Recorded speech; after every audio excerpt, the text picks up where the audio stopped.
What's happening, everybody? Welcome back. And I'm glad to be back with iThinkSports podcast. One more episode. It's been a while. I'm sorry, guys.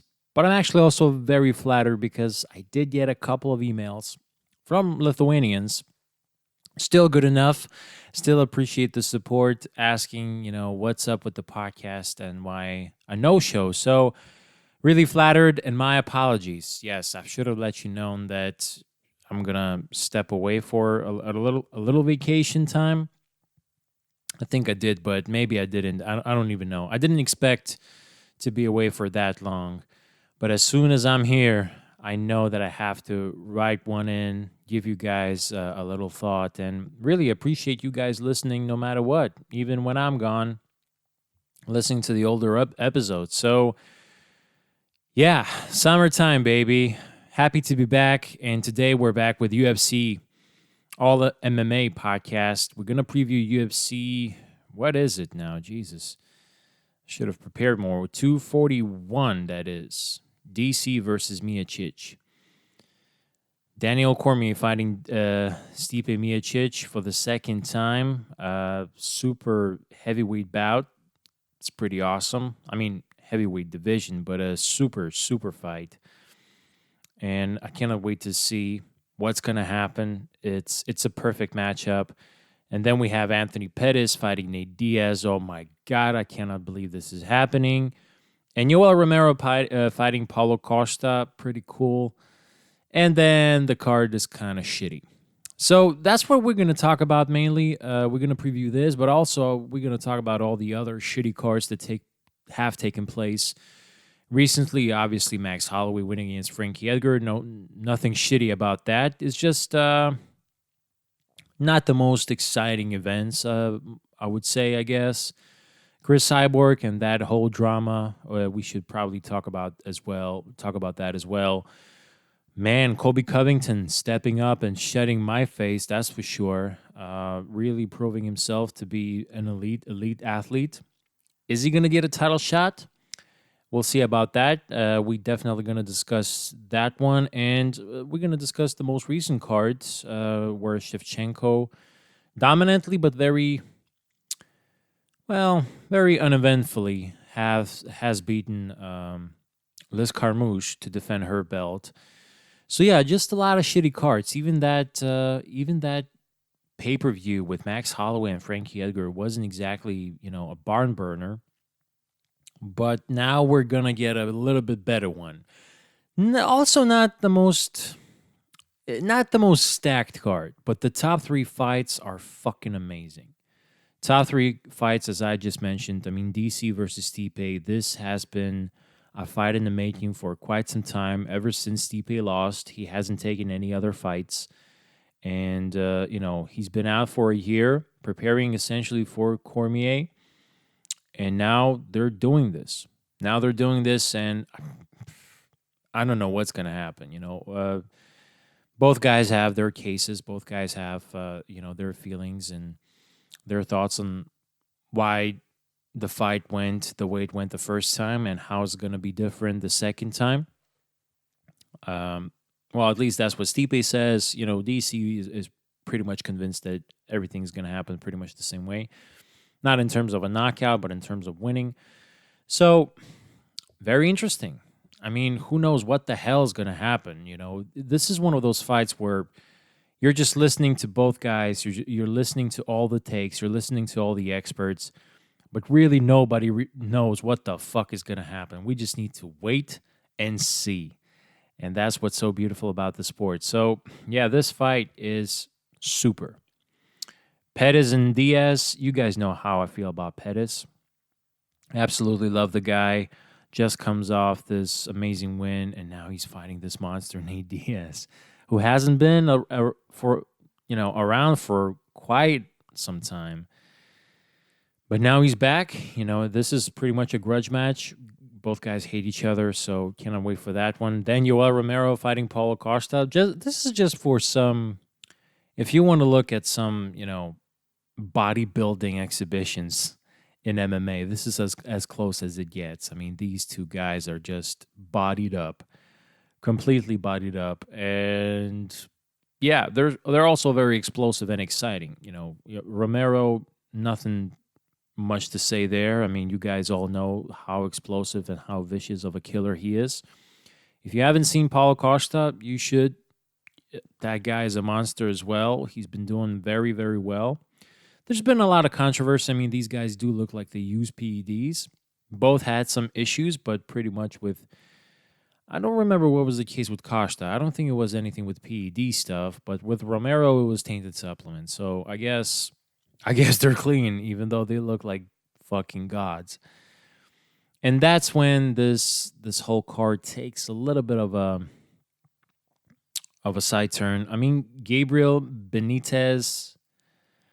Okay, I get that fight. It's pretty fun against Sodiq Yusuf, but this is your second fight in the main event. I'm sorry, in the main card, a main card that is headlined by DC and Stipe. I don't know if that's the right fight to do. If that's the right fight to add here into this main card. And Derek Brunson, always interesting, fighting Ian Heinisch.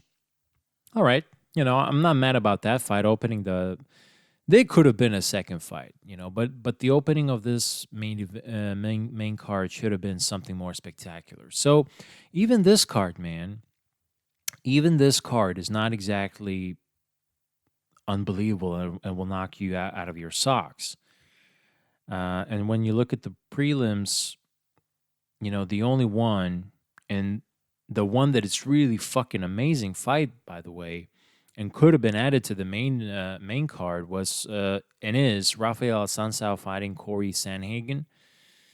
Yeah, this has some serious implications if Sanhagen wins. For Sansao, if he wins, I don't know where that puts him. I guess closer to Cejudo. He hasn't fought Cejudo. He has fought Moraes. He has fought Dillashaw. He lost to those dudes, but those dudes are a little bit out of the picture right now. So this is amazing fight. Amazing fight. And this is happening in the prelims. So just for that fight alone, I think you should check out the prelims. Christos Thiagos versus Drakkar Klose, also pretty interesting. And then, then I have nothing else to say about anything. So, yeah, my point is, let's just start it that way. Looking at this card, looks pretty unbelievable, stacked, awesome. But that's only if you look at the first three fights. Then you realize, like, okay, they got literally nothing else. Three unbelievable fights and then nothing else. Besides, of course, Sansao and Sanhagen, but this isn't prelims. And then you look on previous events. Okay, Shevchenko versus Carmouche, title fight. I don't know. Not a lot of hype behind it. I don't think that, we already spoken after the most recent Shevchenko's win. That shit, man, she's just too good for any of these chicks. This weight class is a perfect weight class for her, and she can dominate for a very long time. So it's not like we all expected, something crazy to happen. I did expect maybe a bit more of a fun fight, but whatever, man. And after that, let me just quickly scroll through all the main card. With Sensei Luque, Mike Perry, very exciting for sure. But then Eduardo Garagori versus Umberto Bandenay. I don't know any of these dudes. I didn't give a shit. It was somewhat exciting, but not the most craziest fight. They were promoted like these, like these South American warriors that we know South Americans to be. I mean, yeah, I guess they were warriors. I guess they put it all on the line, but it was pretty boring fight to me. It was just one of those fights where there's just a lot of damage and there is action, but nothing really happens though. Nothing changes the fight. Nothing.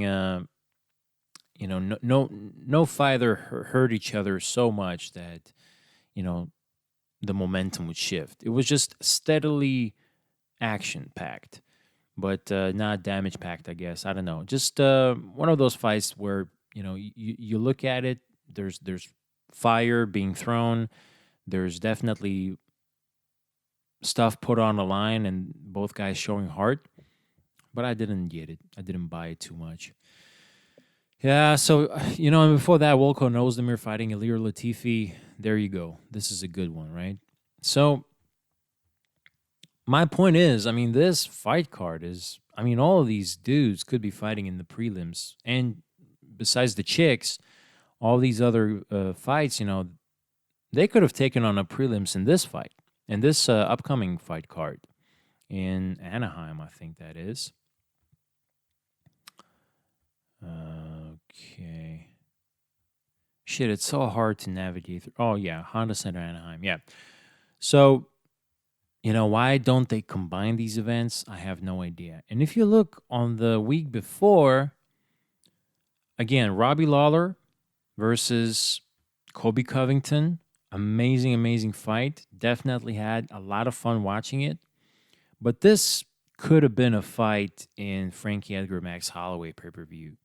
Jim Miller versus Clay Guida, also amazing. Besides that, we're going to talk about some winners from there, some people that are stepping up and climbing up the rankings for sure. But no names. Even Jim Miller and Clay Guida, these guys usually fight on prelims right now. And these guys have great history. Both have been decorated lightweights throughout their entire careers with UFC. It was a pleasure and amazing to watch their careers go up and low again, up and down, I should say. But, this is a fucking main event of the evening. You got to be kidding me. So, out of all this time that I've been out, I really didn't think that I missed much besides Covington stuff and Shevchenko maybe stuff, but really not really. So it doesn't seem like you're gaining a lot from these events if you watch them, and it doesn't seem like you're losing a lot if you miss them because, we need names. We need somebody to attract us to watch these cards, and this is not exactly attractive, that I would say. And, we haven't even spoke about Holloway and Frankie Edgar. I'm not sure what the numbers are for the pay-per-view, but I'm pretty sure it's going to be shitty. Max Holloway, Frankie Edgar, awesome. Chris Cyborg against Felicia Spencer, awesome. But after that, nothing interesting at all. That was a shitty fight card. One of the shittier pay-per-views that I can remember now. So, yeah, UFC is doing a great job of expanding and stacking up, our calendars, but they're really doing that in a necessary fashion because it does seem a bit oversaturated. It's hard to keep up with all these events and all these fucking numbers. And it's not like the quality is the most amazing with those events either. So, it's not the most original idea. People have spoken about this many times before. I can just add to it. Ladies and gentlemen. I don't think that this is fun for any of us. Every single weekend there's a fight week, and every single weekend you kind of have to debate yourself whether you want to watch this shit or not. And I know Dana White will tell you, you don't want to watch it, don't fucking watch it. Go fuck yourself. Okay, but I kind of do want to watch it, but it feels like you're pushing all these stupid fucking fights down my throat like they're, deserve to be on the main card when, if it was just like an old-fashioned pay-per-view like in the good old days, this would have been, on Facebook prelims and shit. And yet now it's, because there's so many events, it's on the main card, which is stupid. So yeah, that's the initial point. But anyway, with that out of the way, ladies and gentlemen, still, we're fucking back, and there's a lot to be talked about. But, it seems like I'm going to break some old news here, talking about Cyborg and Colby Covington even, and his accomplishment. All of that is old news. So, let's actually talk about what's trendy right now. I'm going to step away from my format. Usually I talk about some old shit that nobody cares about. Well, today I want to talk about the stuff that we all care about and we cannot wait to see. And that is definitely UFC 241. As non-stacked as it is and as stacked as it might seem, still an amazing card. Those three fights are worthy of all your money to spend if you're living in America. And please do, because it is awesome, and I cannot wait to see it. So let's just do a little preview. And let's really start with the fight that I mentioned before that should definitely be on this main card. Rafael Sansao and Corey Sandhagen. Man, this is a good fight. This is a very, very good fight. I'm watching UFC's site here, but I mean, they show like Stipe is 11th. His ranking is number 11 in heavyweights. It's fucking stupid. So I don't know how much I can trust this, but I know that Sunsao has always been very high in the rankings. He's listed as number 3 in bantamweight division, and Sandhagen is listed as number 9. So to me, it seems about right. Seems about right. I mean, Sandhagen definitely hasn't earned anything just yet, so number 9 sounds about right, but his record is amazing, and he beat John Lineker recently. Split decision, but still, he beat him. And to me, it definitely seemed like, as far as I can remember, I didn't feel like this should have been a split decision, as far as I can remember. But yeah, that fight, it wasn't exactly the most dominant fight of his, and more important was beating like somebody like Yuri Alcantara, I guess you should say. I'm not even sure, but yeah, he beat that guy. That was fight of the night. Amazing TKO in the second round. That was the fight that put him on a map. But even then, submitted Mario Bautista, still, not the biggest name in the world, but then beating John Lineker, now he's on the map, and now he's fighting a Sansao. He has put on quite a win streak. He's actually unbeaten in UFC. So a Sansao sounds like the way to go. And a Sansao, I mean, he's just fighting best of the best. If you look at his record, so yeah, he lost to Marlon Moraes. Man, Marlon Moraes submitted him. He submitted him via guillotine choke. It's pretty amazing. It's pretty messed up. And before he beat Moraes, actually, in a split decision, but I think that was Moraes' debut, and it was tough. It was tough. The same thing with Dillashaw, like, for example. He also had a split decision. People thought that Dillashaw should have won, but he beat him while he was still green. And after that, he came on a killing spree and became a champion. Dillashaw, that was. So Assunza has fought Dillashaw a couple times. He has fought Aljamain Sterling, beat him in a split decision, beat Marlon Moraes in a split decision, beat Rob Font in a decision. A lot of decisions lately, but he's always been very powerful, very dangerous, and he's capable of doing everything. He's a perfect fighter. He's very aggressive, very strong, and he can submit you, and he can definitely knock you out. He's been doing that. And even if he wins a decision, like against Brian Caraway, he beat the shit out of Brian Caraway. Caraway had no chance. By the way, where is Caraway, actually? Let me just real quick look at his record. Sorry, this is completely off topic. Oh, the last fight was against Pedro Munoz, and he got knocked out. Wow. In 2018, that was. Okay, well, Caraway has been out of the picture just for a little bit. So anyway, Asuncao beat the shit out of him, and that was a decision, but that was a very impressive decision. The problem is I don't get to see Asuncao that often. I saw him against Moraes second time, obviously. I saw him against Dillashaw both times. And I saw him against Sterling, but I don't get to see him that often. Usually he fights in these prelim cards, and this one is not an exception. But the guy doesn't speak of his talent. That's what I mean. I mean, the guy is very impressive. The guy is, elite. It takes really for you to be,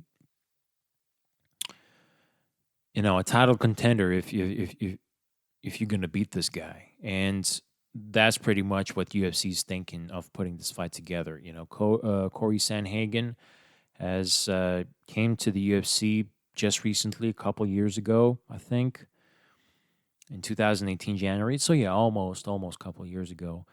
And he's been knocking dudes out, submitting dudes. His last fight, finally facing somebody like John Lineker, finally was a decision. So let's see what he can do against the Sun Sao. If he gets a decision, I don't think he's going to get a title shot. But who the hell knows now? With Dillashaw being out, I'm not sure what's the state of Dominic Cruz. We did have Cody Garbrandt there, but he got knocked out by Pedro Munoz. But then Munoz gets knocked. Wait, I don't remember who Munoz lost to now. Again, so many fights to keep up with. This is just really, really tough. Sorry, again, let me just really look at it. If Pedro Munoz, he lost against somebody legit. Yeah, he lost to Aljamain Sterling. So there you go. Aljamain is out there. I mean, out of nowhere, Uriah Faber is making a case to fight Henry Cejudo. So my point is, Corey Sandhagen, if he gets just a decision against Sun Sao, that would still be impressive, but that wouldn't be impressive enough to earn him a title shot right away. If he knocks a Sun Sao out or something like that, oh my God, man. I would still give it to Aljamain. I would definitely not give it to Uriah. But, if you don't want to give it to either of those guys, Sandhagen is your man. Sandhagen is the guy perhaps ready for the challenge. I would doubt that. I don't think he's ready. But, let's just wait and see what's going to happen. This is a very, very interesting fight. If I would have to make a prediction, just rooting for the newcomer, I would root that Sandhagen gets. Yeah, man, I don't know. I would like for Sandhagen to win. Let's just put it that way. But I think Sun Sao is going to he's going to squeak out like a split decision again. That's what I think truly is going to happen. But I'm rooting for Sandhagen knockout second round, for example. We'll see. Anyway, as I told you guys, heck of a fight. It's worth tuning into prelims just for those guys. And then you can skip it right up until Romero and Paul Costa. That's exactly what I'm going to do, actually, because, yeah, as I said, I don't think this pay-per-view main card is that awesome. I think it starts to become real awesome third fight in. So the third fight of the main card is Yoel Romero against Paulo Costa. Paulo Costa, I think you should say. Yeah, well, what can you say about both guys? Both guys explosive, bodied up, looking like carved out of marble. And, they're dangerous. They're dangerous very much in striking department. I think Costa has some submission wins. Yeah, he does. One.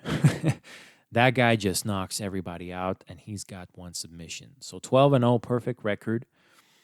And, it's not like he's been fighting in UFC his whole career. He just came to the UFC in 2017. But he was knocking dudes out left and right.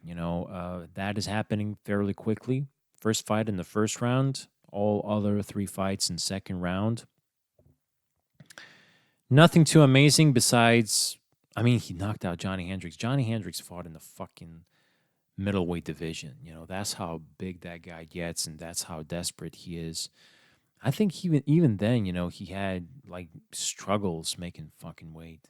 Johnny Hendricks, his career just went off the rails completely. I don't know what, people have speculated that maybe that's USADA stuff and all that.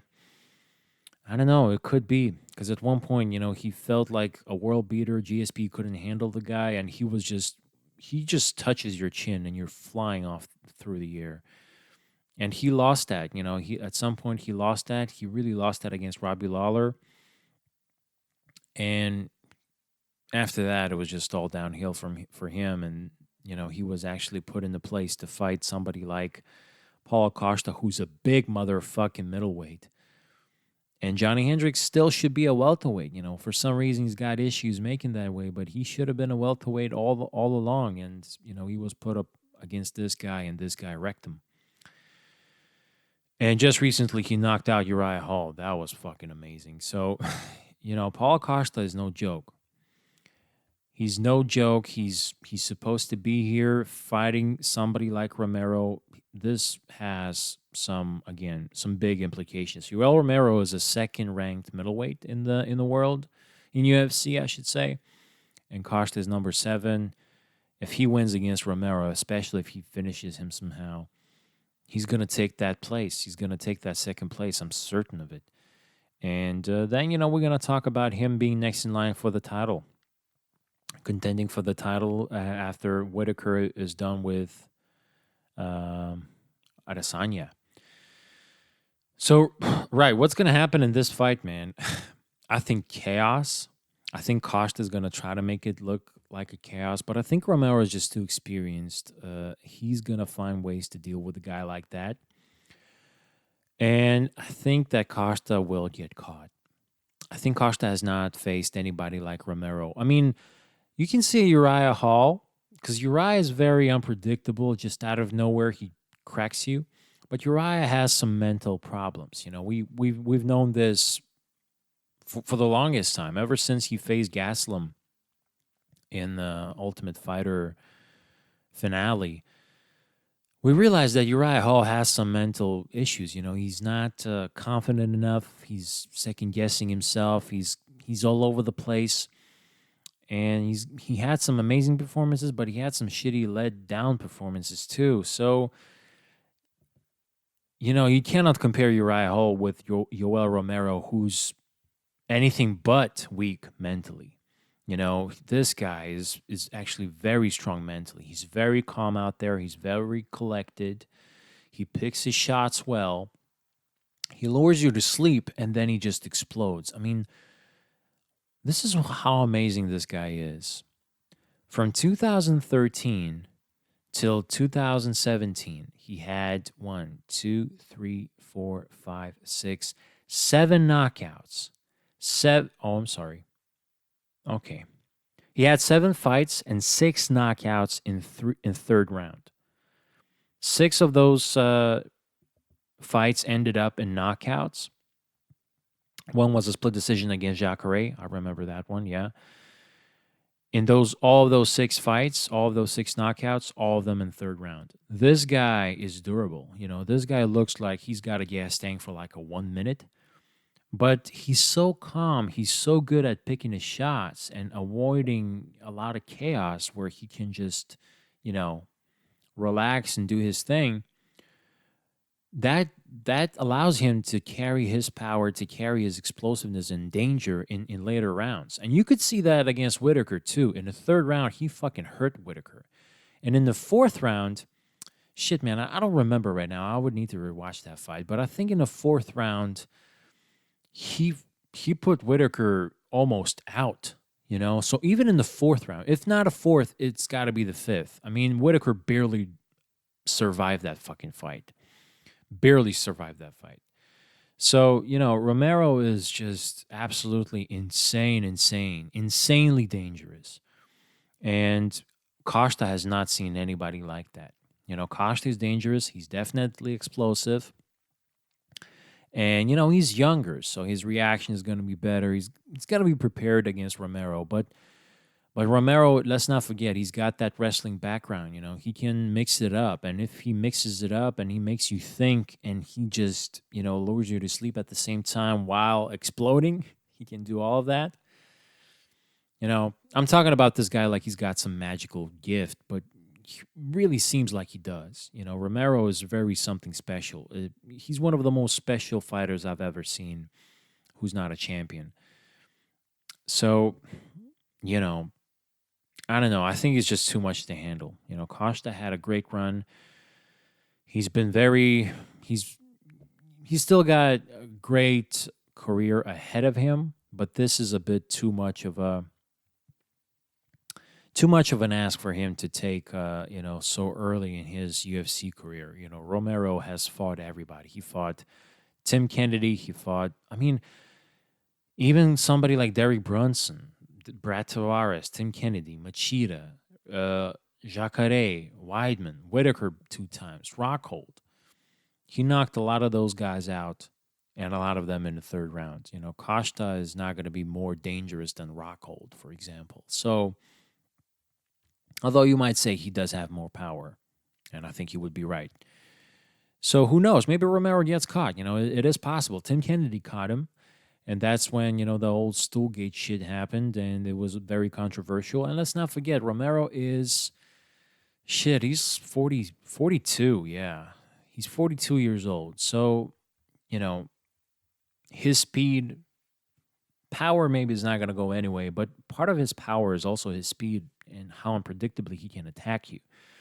So that can go away at some point, and especially when you're a 40-year-old, you're always a candidate, for all of your strengths to go away in one fight, in one night. So maybe that's going to happen, but if it doesn't, I'm predicting that Romero is going to knock out Costa in a second round, flying knee, and some sort of a combination of punches. Yeah, we'll see. Can't wait for this one. I mean, don't blink.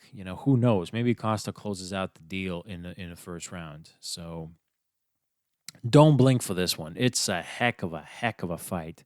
Cannot wait. This is what type of a fight should be part of the main card of DC and Stipe Miocic. Okay, so let's move on to the co-main event. Co-main event is just as amazing. To me, as a Pettis fan and as a Diaz fan, nowadays everybody's a Diaz fan because of the way he handled himself against Conor. Weirdly enough, funny enough, I guess that was his last fight. Losing to Conor in a majority decision. So yeah, I guess some judges ruled it as a draw and shit like that. But still. Diaz didn't lose that much on this. He beat Conor the first time and he beat him convincingly, and he still came out as a winner out of all those 2-fight exchanges that he had with Conor. Because Diaz proved himself to be a killer. He withstood adversity out there.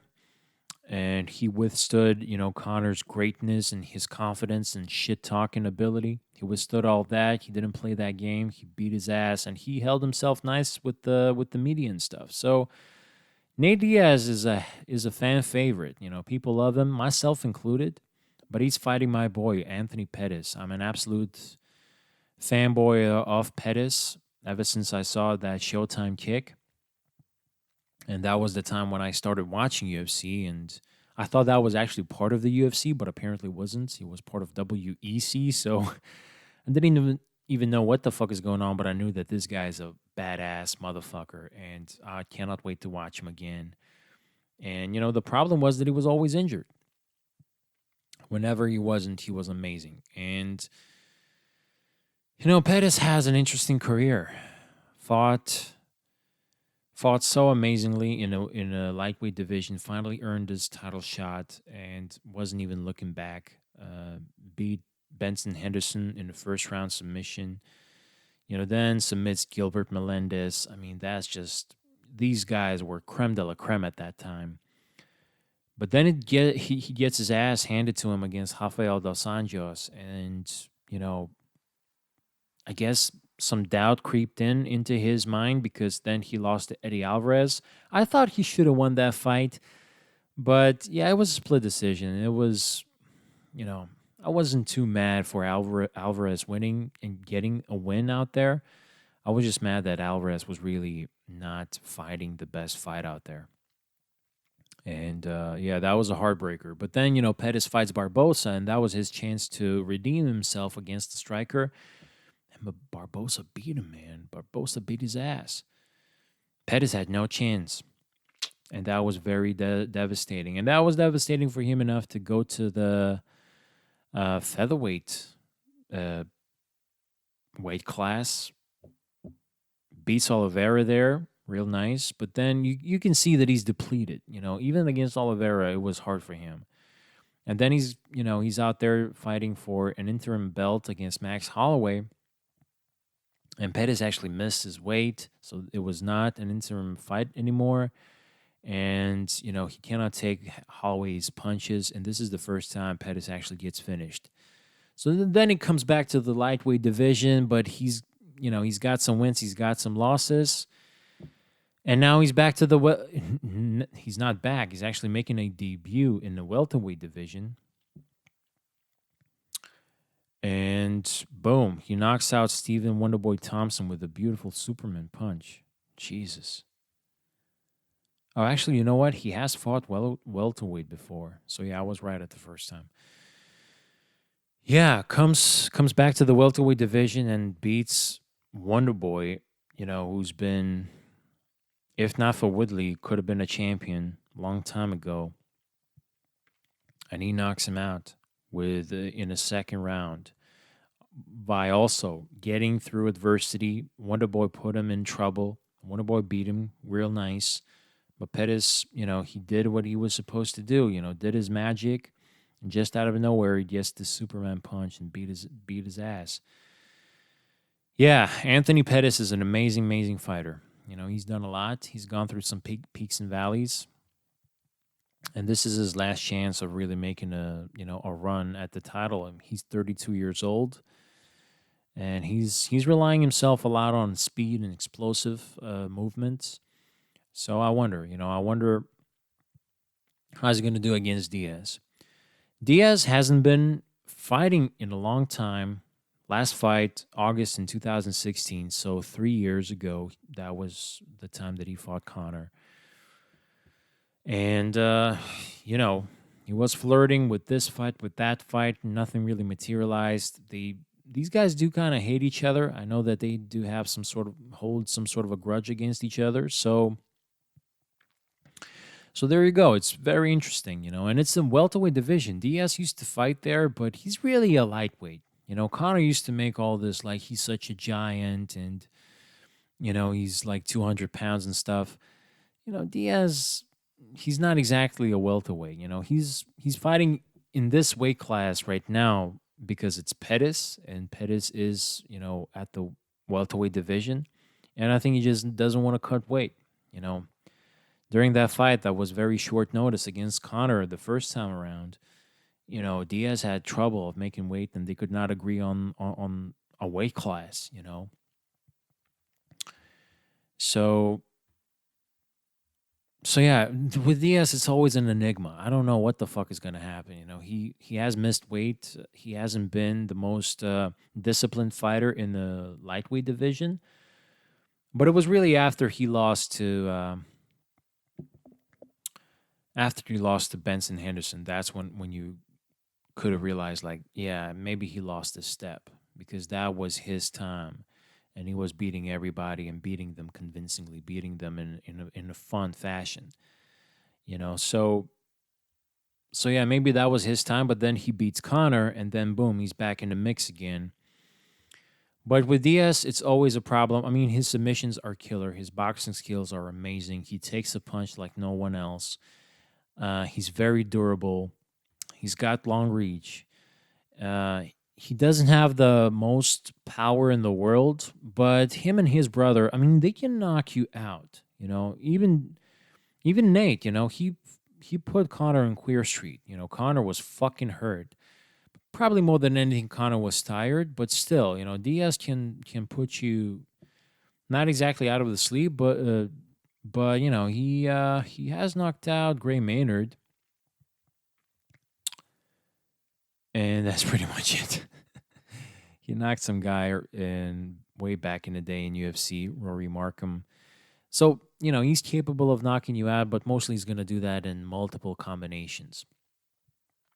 It's something to watch out for. Him and his brother, both of them, they patty you up with 50% punches, and that's very tiring. You always have to take shots. You always have to be tense, and you always have to try to avoid them, because even though they're not knocking you out. They're definitely hurting you, so you don't want to get hit by those, and they come in bunches and nonstop, So Diaz is very consistent with that. The problem is very boxing based, and Pettis, he's a very diversified striker. His kicks are lethal. And Diaz stands very heavy on his legs. He doesn't move them very much, and he doesn't check any kicks. So he gets chopped up. A lot of people chopped him up real nice. So that is the way for Pettis, to get into Diaz and then start, do something with him. I wonder. I mean, Diaz is an amazing submission artist, but Pettis has submitted a lot of great fighters himself. He has submitted Michael Chiesa, he has submitted Charles Oliveira, and he has submitted Jim Miller. So those are legit submission artists themselves. So Pettis is no joke. Pettis is absolutely no joke. He's fast. He's lethal. He's got better footwork, obviously. He's more diversified in his attacks. I hate to use this word again, but that's true. The question is, how durable is he going to be, Really, the question is how durable both guys are going to be. This is happening in welterweight division, with two natural lightweights. Both of them have majority of their career spent in lightweight division, and both of them had the most success out there. So at welterweight, I wonder how's it going to look like. I wonder how Diaz is going to look like after 3 years layoff. Everything points towards Pettis getting a decision against Diaz because nobody finishes Diaz besides Josh Thompson. He head kicked him. So maybe that would be the way to go.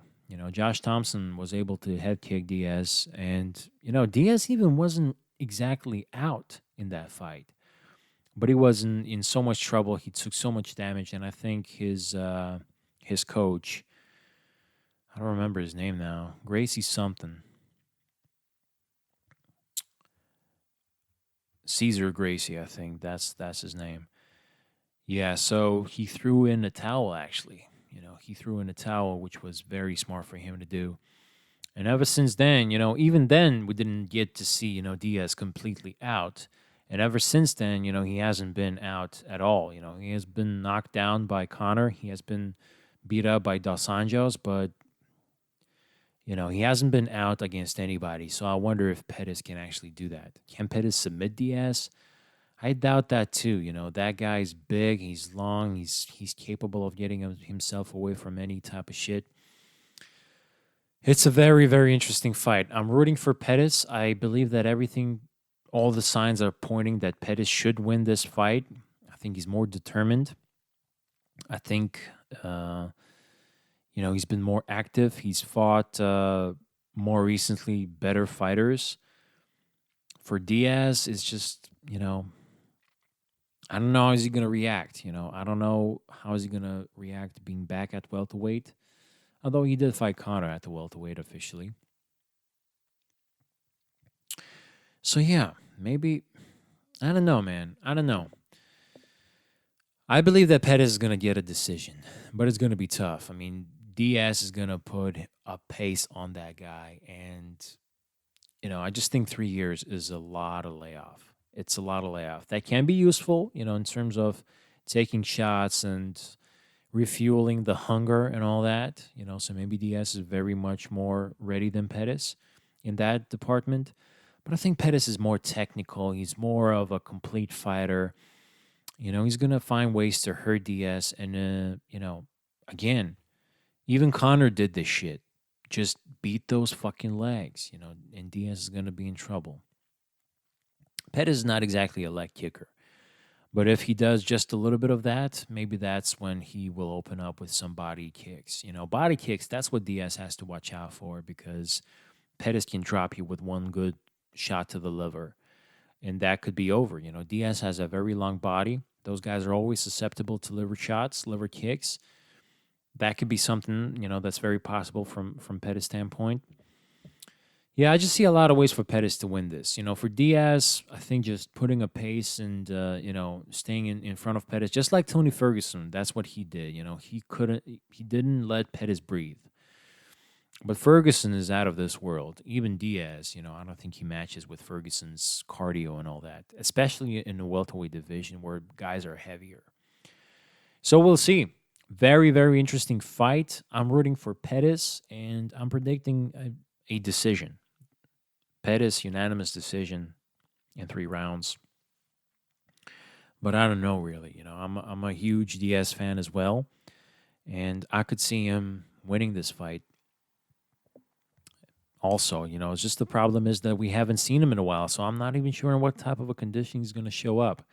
Again, one of those fights where you don't know what the fuck is going to happen. Just wait and see, and that's all you can hope for, and that's why we love MMA, because it's so unpredictable. So it's a good one. Very worthy of being a co-main event for DC and Stipe. So, speaking about DC and Stipe, let's talk about that fight. I've spent so much time talking about all this other shit. Yeah, Daniel Cormier against Stipe Miocic. So, the first fight happened. Man, I really got to rewatch that fight. Because what I do remember, I was rooting for DC. And I was worried for him because it seemed like Stipe is getting the better of the exchanges. Cormier just, again, it was his pretty much return to the heavyweight division. He hasn't been fighting heavyweight that long, in a long time. So it did seem like, man, it's going to be tough for the guy. It's going to be tough. He looks out of shape, and he's fighting Stipe, who's pretty much, again, maybe there's no consensus that he's the greatest heavyweight of all time, but he has beaten, everybody who have been considered somewhat greater, like Verdum, like Overeem, like Dos Santos. The only guys that he hasn't faced were Kane and, God damn it, what's his name? Fyodor. Kane and Fyodor. That was it. That was the only two that he hasn't been facing, but he's been knocking dudes out left and right, who have faced those guys and have beat those guys. Verdum, most notably. So, you could make a case that Stipe was the greatest heavyweight of all time. And now DC, making a return, has to fight this guy. What the fuck is going to happen? Is he even ready for this shit? Well, it turns out that he was. Even though he looked out of shape, even though he didn't seem to be winning that first round, he goes out of nowhere. He just goes with his haymaker of a shot, hits Stipe right behind the ear or right in the ear area somewhere there, drops him immediately. Boom, that's over. The fight is over. DC is the champ. He's the champ. And that's why Stipe is making case now that, this fight is going to look different. This is something that he could not see. He did not predict that Cormier is going to have that type of a power.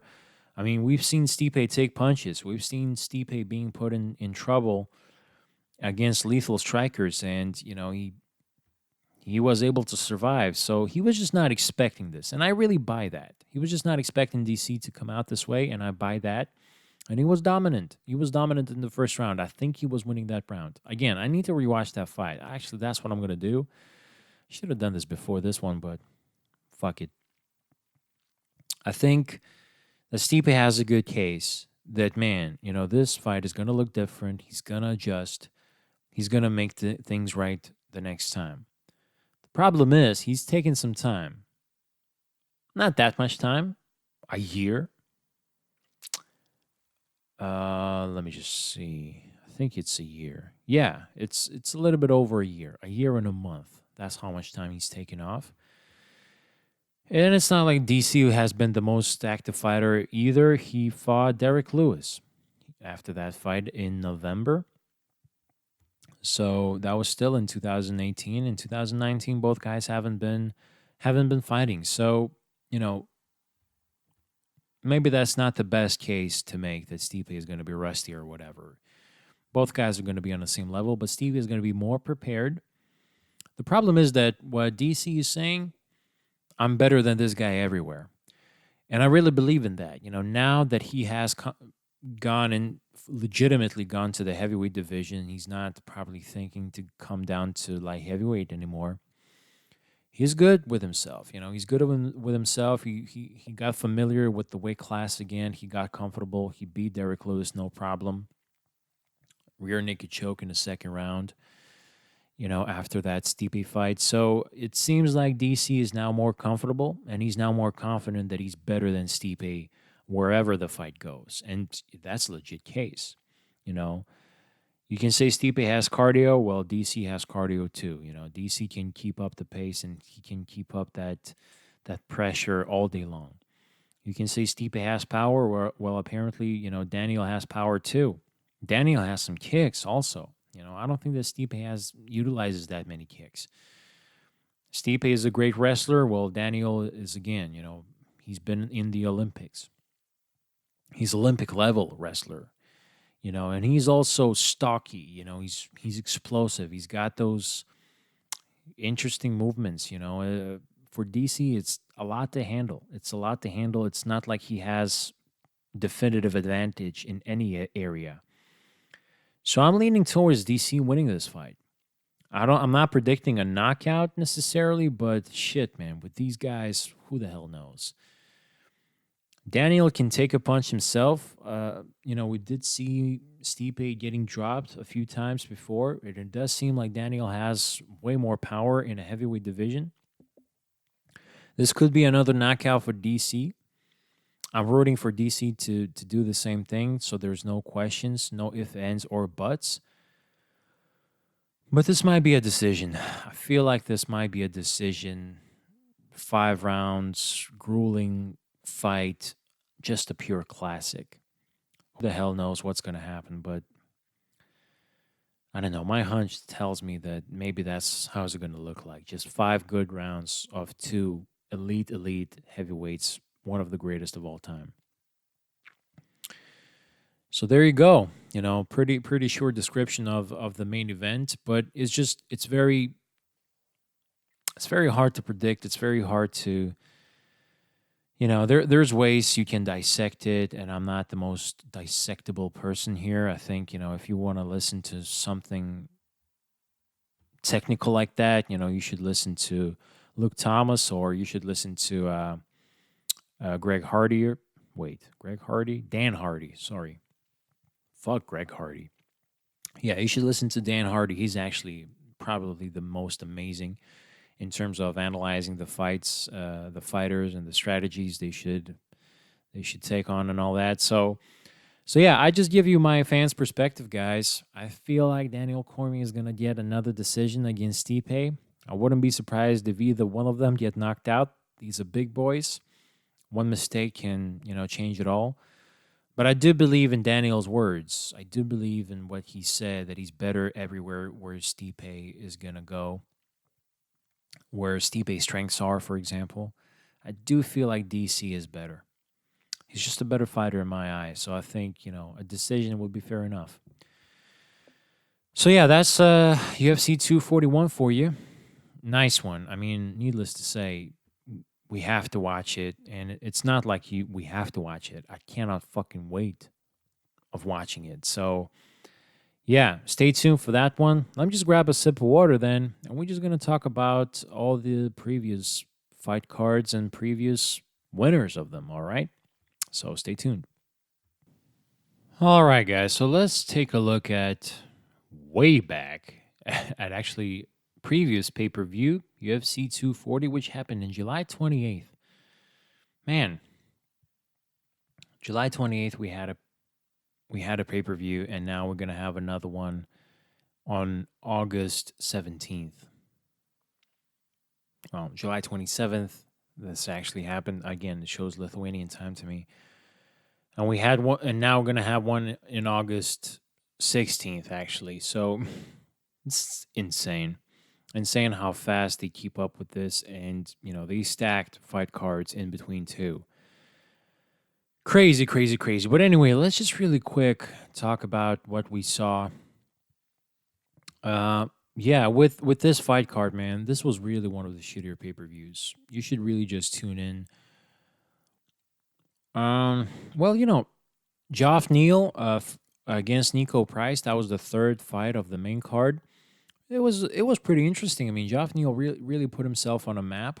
This was the first time I saw the guy. Nico Price, I love the guy.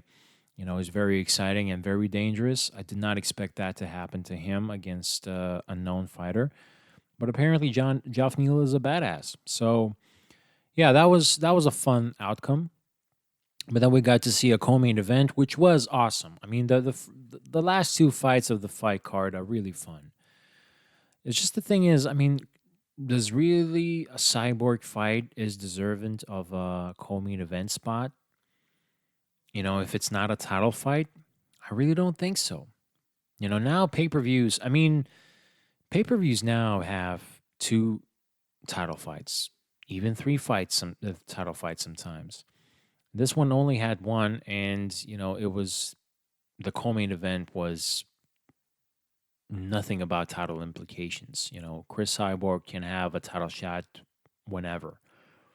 Well, maybe that's why. I mean, she still had a great name and all that, so maybe that's why she was still out there fighting in the co-main event. So I guess I would agree to that. But again, my point is just combine those fight cards with some others, and you would have some banging cards. We would have two amazing pay-per-views that are 3 weeks apart. If you would combine, let's say UFC 240 with Covington and Lawler, and then Shevchenko and Carmouche combining with UFC 241. 3 weeks in between, perfect way for us to get a breather, focus on the real pay-per-views that really matter, and actually then watch and enjoy, a stacked fucking card, with all these names. But anyway, we're beating over a dead horse here. Let's just talk about the fight. Chris Cyborg against Felicia Spencer. Look, a lot of praise has been given to Spencer, and yeah, she did survive and all that, but this fight wasn't even fucking close at all. I mean, Cyborg was beating her ass. I think one of the rounds was given as a 10-8. And yeah, I was really disappointed in Rogan's commentary.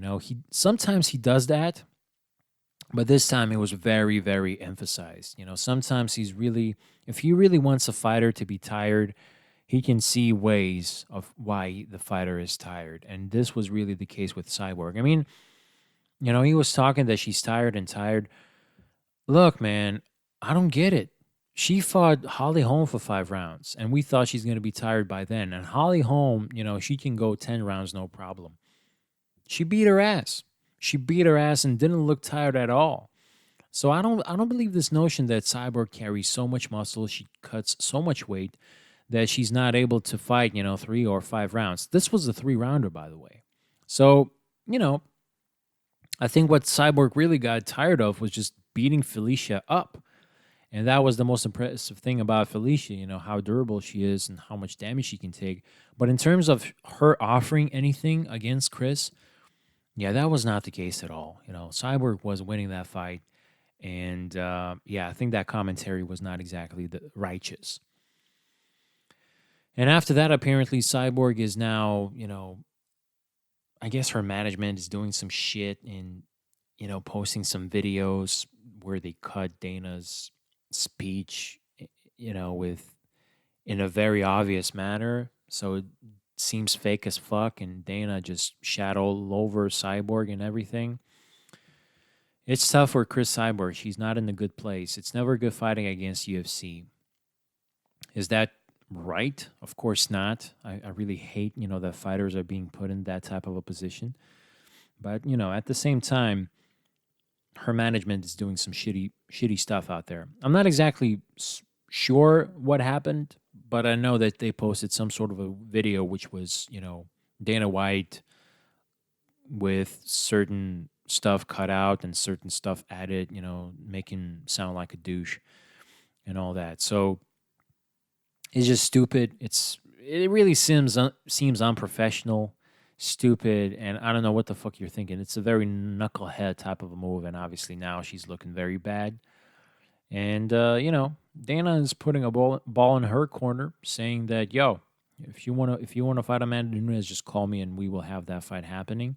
But for some reason, yeah, Chris is definitely that something's definitely up. She doesn't want to fight Nunes for some reason. Perhaps you know, she doesn't want to lose.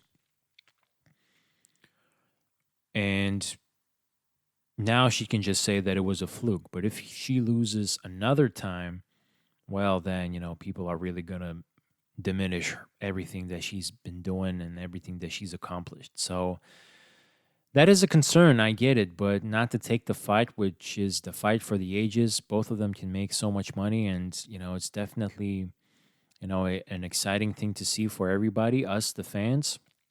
It's still interesting why she's not taking that fight, but I don't think she's afraid of anybody, but maybe she's just concerned about her record. So anyway, this fight was good. I think commentary could have been better. And I think Felicia could have done better as well. She just survived the fight, but it wasn't like she was putting Cyborg in danger. At least not like I can remember. Felicia was doing something. It was entertaining. Let's just put it that way. It was entertaining because it is Cyborg, and it is Felicia, and I, just like everyone else, I do want to see, David beating Goliath. Maybe not beating Goliath, but just hurting him, make him seem human. But on the other hand, we already saw Cyborg look human. She got knocked out by an Amanda. So we all know that she is beatable, but Felicia's just not that chick, for that job. So yeah, Cyborg beat her fair and square. Not a bad fight. Good one. But there you go. Then we're leading up to the title fight with Max Holloway fighting Frankie Edgar. Yeah, Holloway just looked bigger, more, hungrier, just more ready to. It's Holloway's time. It's really the way I felt, that it's Holloway's time and he's not going anywhere. I think we talked about this with Buddy L too. I was rooting for Frankie, but it does feel like Holloway is the champ now and he's here to stay. For Frankie, shit, man. We always talked about the stuff that he's so small in the lightweight division. In this fight, he finally looked really small in featherweight division as well. I don't know, man. You just cannot find a weight class for him. So now there's all the speculation that maybe he should take another weight cut and actually fight in bantamweight. Personally, I would love to see that, but the thing is, he's 37 years old, so he's naturally heavier. I'm sure he's going to be. And he's not going to be fast, against those fucking bantamweights. I mean, look the way, even somebody like a Sun Sao, Sun Sao is explosive and fast and unpredictable, but he's not the fastest. We can talk about Cejudo, we can talk about Dillashaw. Those guys are truly, truly amazing and elite bantamweights. So I don't know if Frankie can become a champion there, I think Frankie lost his time, but it doesn't seem like he wants to retire, so awesome. Glad to see that. But for Max Holloway, yeah, it's his time. He's definitely the champ. He's the guy to beat. He's amazing, I'm blown away by this guy. The next time I'm watching him, I'm going to root for him because I'm always rooting against him. I did that again with Pettis. I did that with Edgar, and I did that with Ortega. I thought that Ortega is the next guy, to be an amazing champion. It's time to give props to Max Holloway. I mean, this guy is just, he's unbelievable. His striking is beautiful. His pressure is amazing. The way he utilizes his reach, his footwork, the way he adjusts in between rounds. He's genius. He's absolutely a masterful. This wasn't exactly the masterful performance of all time, but, he's got that champion confidence, and he's got all the skills in the world, and his mind is very, very strong. Oh, yeah, this guy is so awesome. I can't wait to see his next fight. So Max Holloway, to me, ultimately is still the highlight of this whole. Although Geoff Neal, that was shit, man. That was pretty awesome what he did. Maybe him and Holloway can share the spotlight after that pay-per-view. But again, shitty pay-per-view overall. That must be said. All right, so let's jump into what we saw the week afterwards. This is the one that I missed because I was on vacation. I actually knew the result before I watched the fight, and it was disappointing to find that out. Yeah, I could not believe that Colby Covington did this to Robbie. And I've heard some stuff that he was very, very dominant. Yeah, some judge gave him 10-8. I don't know. I don't agree with that. I think he just controlled Robbie more than anything, but you can do that. Excuse me. You can do that standing up as well. I never understand this when you take a guy down and you just lay on top of him. And Kobe was doing this thing where he was trying to, threaten Robbie with a rear naked choke, and Robbie couldn't care less. He knew that he was not in danger. Kobe did not have the hooks, and, he didn't have both hands clasped together. It was just shitty stuff trying to make it look like he's about to submit Robbie, where in fact he was not even close. So if you take that stuff away, really what happened was Colby was just controlling Robbie on the ground.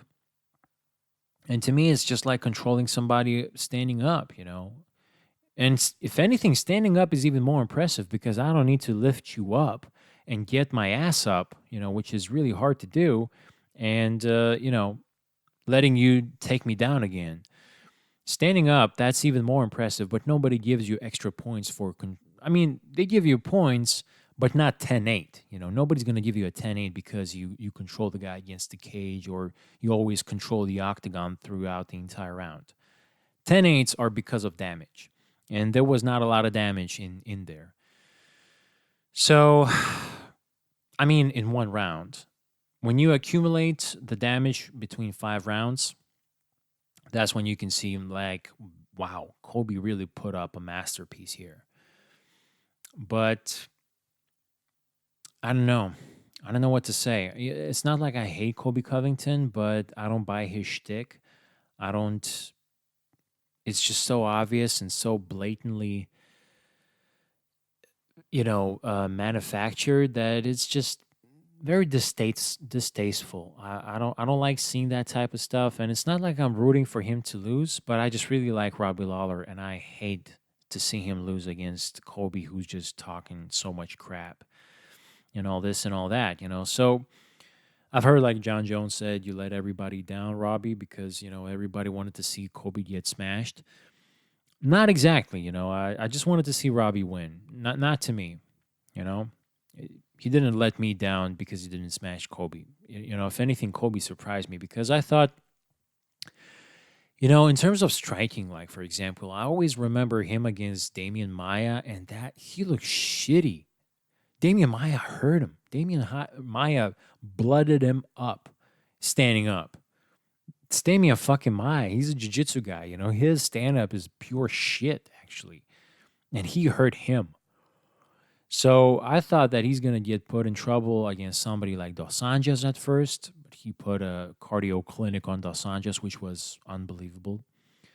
And I thought, well, with Robbie's going to put one punch in your face and you're done for. That didn't happen. Colby had a great game plan. He took Robbie down at first, and then Robbie was very concerned with the takedown. The same thing happened in the second round. I don't think if any takedowns happened in the last 2 rounds, but Robbie was already in his head that, God damn it, this guy can take me, and he was switching stances. He was switching levels, rather. Sorry, not stances, but Colby was switching levels very, very much and confusing Robbie and, just really tiring him out. The pace that he put on him was unbelievable. But man, when I watched that fight, when I started watching it, I thought, like, how the fuck did he win against Robbie? Robbie looked so much bigger and powerful. Robbie looked like just as good as he did against Ben Askren, physically wise. Veins popping, muscles full, and he was happy, he was hungry, he was having fun out there. But Colby surprised me. He really shut me up here. What he did. It's very amazing. Now, the question is, does that deserve a title shot? I don't think so, actually. I still think that Masvidal is the guy to go. What Masvidal did, that was to me, that was the biggest thing. That was the most impressive thing. And people start comparing, whether this performance was better than Kamaru Usman against Tyron Woodley performance. I think you got to be crazy. I think when people are lost in the moment and they're, we just remember their most recent thing, again, recency bias, right? We get caught up too much into that. As I tuned in, already knowing the result, I started comparing this performance with Kamaru's, and Kamaru's was amazing, much more amazing. And let's not even talk about Masvidal. What Masvidal did was just a perfect situation for him to get the title shot. Even though Colby has been an interim champion and he has beaten some tough dudes now, I would still give it to Masvidal. Who knows? Remains to be seen, but still doesn't take away from his performance against Robbie Lawler. Colby Covington is legitimate, and to be honest with you, I don't even know what he can do against Kamaru that Kamaru hasn't seen. They both can wrestle. Kamaru is bigger; he's more powerful. How small he looked against Lawler, Covington. That is, it's still in my head. Covington is small. Against Dos Anjos, he looked big, but Dos Anjos has been a lightweight. Against Lawler, he looked small. And Kamaru is bigger than Lawler, at least as far as I can remember. Kamaru is fucking gigantic. That guy could be a light heavyweight. So, I don't see Colby even making this exciting.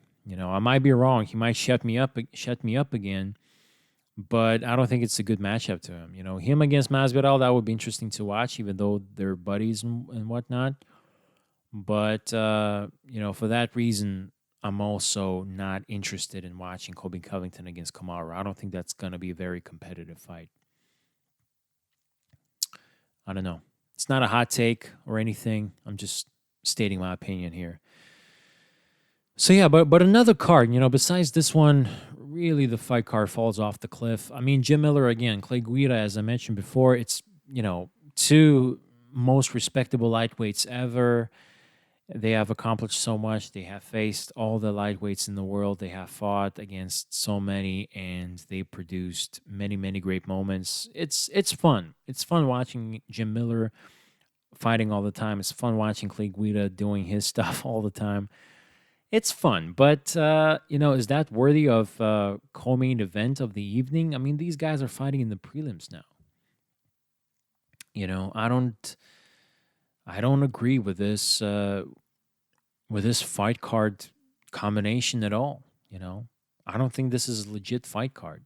Thank God it's free for you guys and you can just tune in and watch it. But at the same time, it's not free. It's your time. And you're spending it, going through. Look, Jim Miller and Clay Guida is no waste of time. But, Dong Young Ma against Scott Holtzman or Darko Stosic against Kennedy Nzechukwu. I mean, fuck all this. Fuck all this shit. But despite what I said, let me just state this clearly.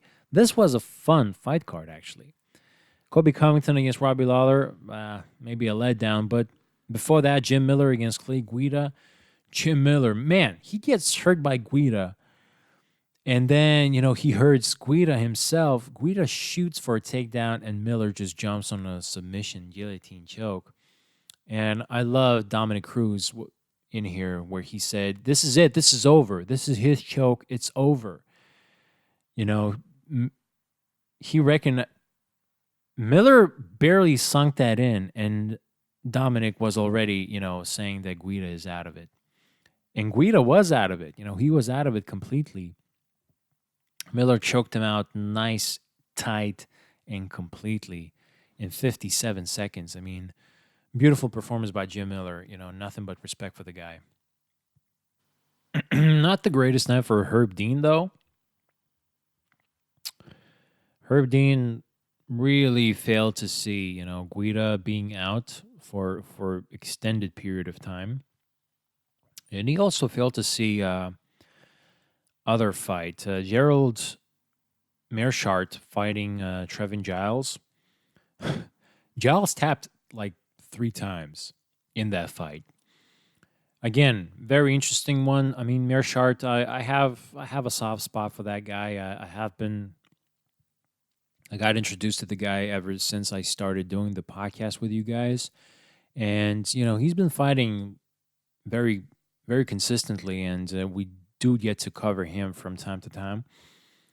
And now it's the name that I recognize. And in this fight, I felt like Giles was doing a great thing. I felt like Giles was going to win the fight, but Mearshart caught him in a submission, beautiful guillotine type of a submission, almost kind of a dart choke. And Giles was, turning, trying to get away. He got away the first time he was turning, but Mearshart adjusted for the second time. Then he gets him, and Giles has nowhere to go. He tries to turn, but he just drops, and he's forced to tap. He taps with one hand very extensively. He taps with another hand, but Herb Dean had a bad angle, and he wasn't able to see. He wasn't able to see any of those taps, which is also really fucked up. Like, what the hell are you looking at then? Again, everybody loves Herb Dean, including myself.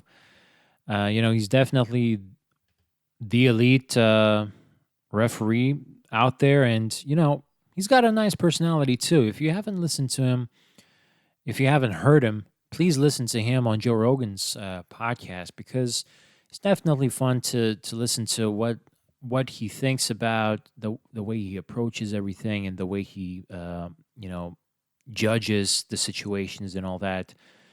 Very smart dude, and really you can see his methods, which make him the best in the world. So still, even the best in the world make mistakes. He did make a mistake here. And that Jim Miller and Clay Guida maybe could have been stopped quicker too, because Guida was out, man. But anyway, sometimes that happens. Still, in my eyes, Herb Dean is the best. And one fight in between was also pretty fun. Joaquim Silva against Nasrat Hakparast. Don't know both of those dudes, but apparently Nasrat is coming from Firas Zahabi camp. Joaquim Silva is also, I don't remember now where he's coming from, but he's coming from some legit camp too.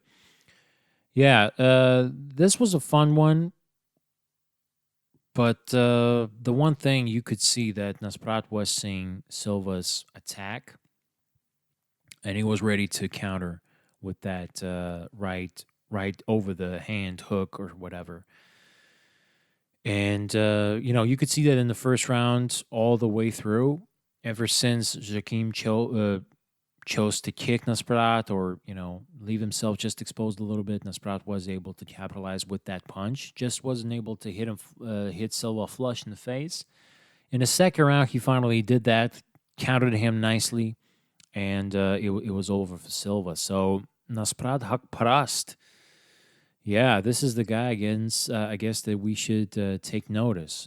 Coming from legit camp, fought here in the main card. Again, I don't think he's worthy, no offense, but still, fought here, did his thing, knocked out a very dangerous opponent in Joaquim Silva.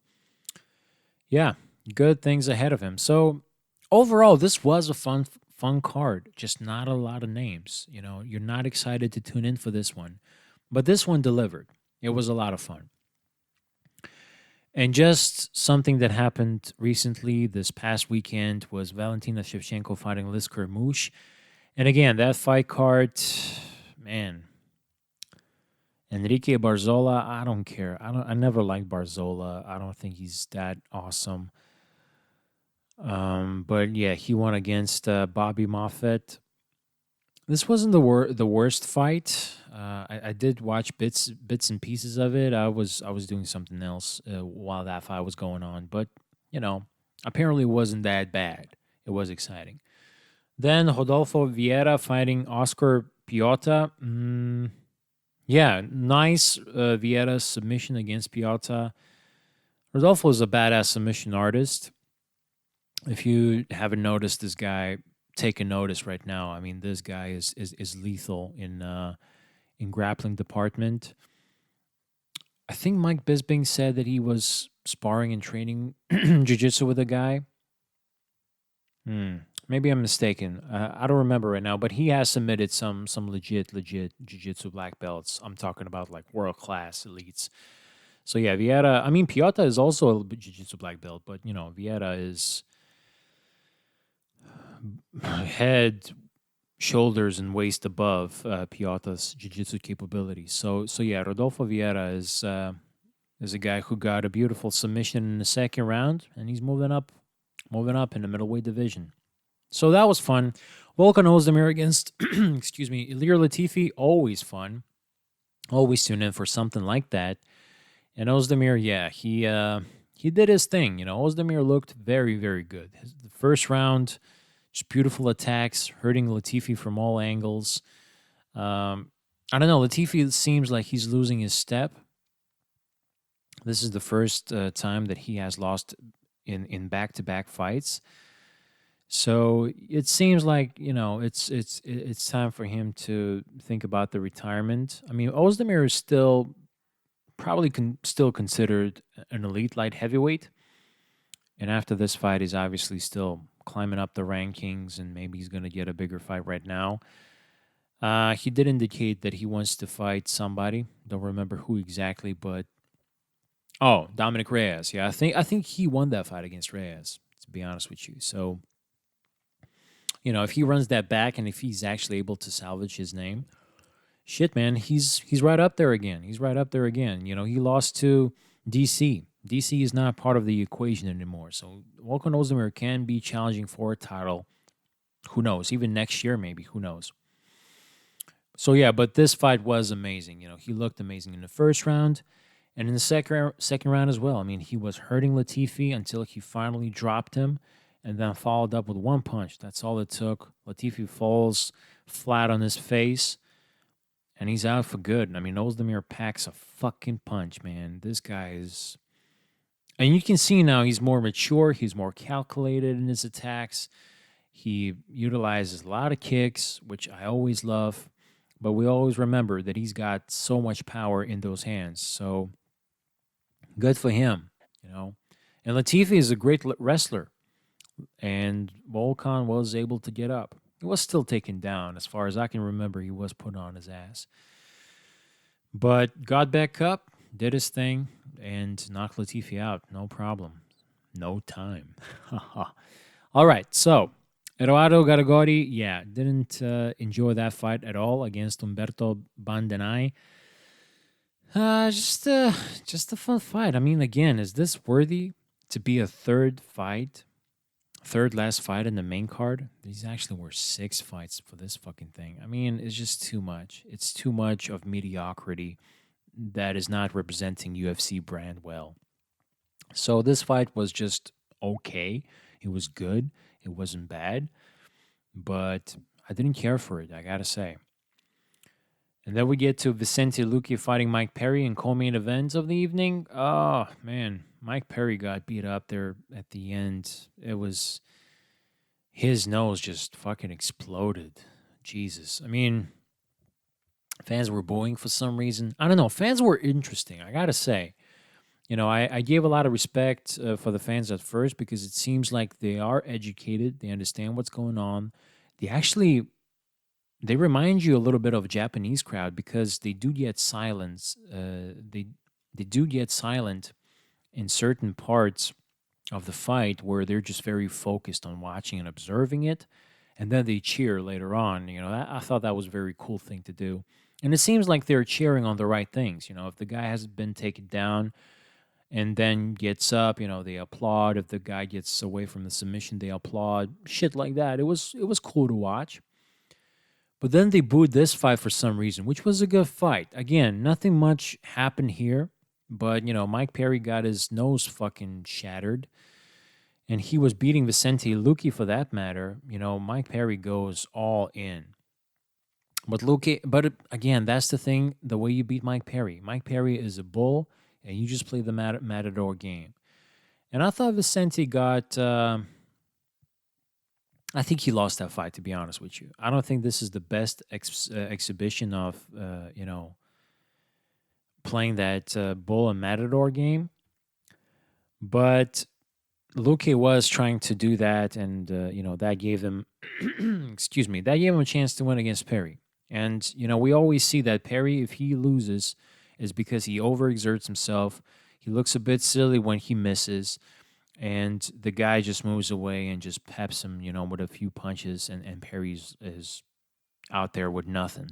But Perry was scoring, Luque was defending well, but Perry was actually punching him tough through Luque's guard. So I don't know. I still felt like Perry did more damage, even though his nose looked worse. And probably because of that, it seemed like, Luque has done more damage to Perry. So yeah, an eventful fight, but the fans didn't feel like it. They started booing at the end, and I guess rightfully so. All these guys. Perry, and you're expecting something to happen, not a decision. You're expecting some chaos, you're expecting some knockouts, and that did not materialize for this fight. And actually didn't materialize for the other one either. Another decision, Valentina Shevchenko, unanimous decision against Liz Carmouche. Just, no questions out there. No questions should be asked. Carmouche looked good. She looked very good, actually. Footwork, awesome. Looks strong. Looks athletic still. I think she's like 35 or something, but she looked very, very good. But, Valentina, I don't know. She was a bit hesitant. Valentina was trying to counter Carmouche, but Carmouche was not there to be countered. So, again, a lot of props to Carmouche. But, again, she didn't really hurt Valentina. And whenever Valentina stepped on the gas pedal, you can see, like, oh, okay, there's a difference. My question is, why Valentina didn't do that more often? Why didn't she prove her superiority in striking department? I don't know. That's a good question. I haven't heard post-fight interviews. I almost fell asleep, actually, during this fight. I got to be honest. And I love Valentina. But, this was not her epic performance. And I think Carmouche is actually asking for a rubber match now, which is, come on. After this type of shit, I don't think you're entitled to that. This wasn't a close fight at all. Valentina was never in trouble. Carmouche didn't really prove anything that she can beat Valentina. She did beat her that one time via doctor stoppage, I think, and that was it. And that was probably her biggest win of her career because, considering where Valentina has ended up now. But, there's just no chance that Carmouche can beat Valentina. We already saw that. We already knew that.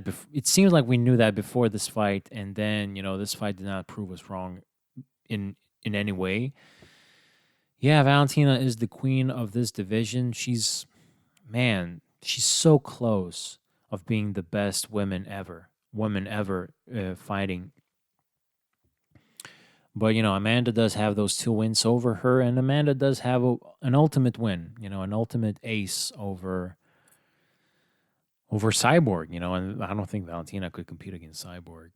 Although, who the hell knows? Valentina is just so technical. She's so perfect in every way, the way she, can take you down, how strong she is, her submission game, her top control game was really good too. Could try to finish Carmouche more. You can see that she was upset a bit with her performance too. So, yeah, it's definitely not great ending. Already not a great card. Covington and Robbie's card didn't seem great, but at least that card delivered. We did see some fireworks out there, and we did see some guys from the old times and some newcomers, doing their thing, and it was a lot of fun. In this one, there was not a lot of fun. Valentina's fight was not fun. As I said, I barely fell asleep. I'm just happy that she's won because I think she's one of the greatest ever to do it. I'm happy for Rozdemir. I'm happy for Vieira. But besides that, there was nobody else who really stood out there. So very, very disappointing card. But that's again, one of those shitty cards sometimes deliver and actually, surpass your expectations. And some of these shitty cards just make you very make you feel devastated because, goddamn it, I knew it's going to be a shitty card, and it was even more shitty than you could have expected. So, everybody goes out of this, leaves this event, which is in Uruguay. I think this is a UFC debut in Uruguay. I think that everybody left the building with a sour taste in their mouths. So yeah, guys, that's it. That's the UFC world. Let me just quickly look if Bellator doesn't have anything, because damn, I'm always covering UFC and I always forget about Bellator. And I shouldn't really. Bellator has some. Oh, okay. They don't have anything. They will have later on in August. All right, we're gonna look forward to that one. We're gonna discuss that one. Great. So we're gonna do that next week with the recap. Holy shit. I'll try to manage my schedule, guys. I really don't promise that I will make these podcasts as frequent as they were before the summer. I don't think that you even care. As I can see, you're not bothered by listening to other episodes, especially the ones like myself and Buddy all talk about, top players of all time and all that type of stuff. So we're going to get there at some point. I promise you that for sure. But it's not going to be as frequent because we are changing jobs. We have some other projects lining up. So this is not going to be as frequent, guys. But yeah, as always, again, I appreciate the support via an email. Submit your questions, submit your questions to me, submit your comments to me as well. I always appreciate that. That's at podcast.its